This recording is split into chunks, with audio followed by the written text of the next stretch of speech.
nurla yanar alem.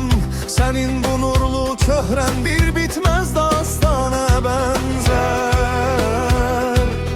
Her birce kelmen sözün inan ki bir teze ruhtur.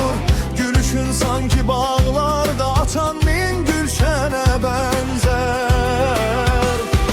Yanağın laleden renk almış etrin gülü heyran eyler.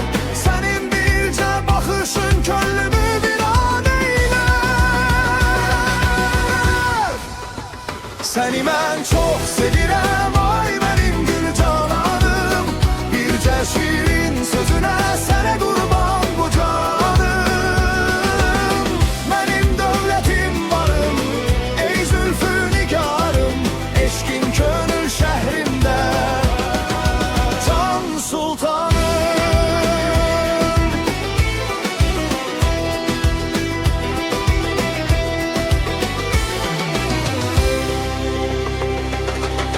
Sene terif demeye dilim aciz kalar her dem. Bu saflık, bu letafet sanki bir sirri nihane benzer.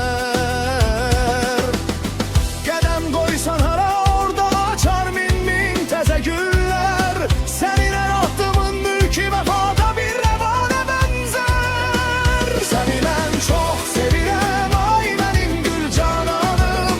Birce şirin sözüne sene kurban bu canım. Benim devletim varım ey zülfü nigarım. Eşkin gönül şehrimde can sultanım.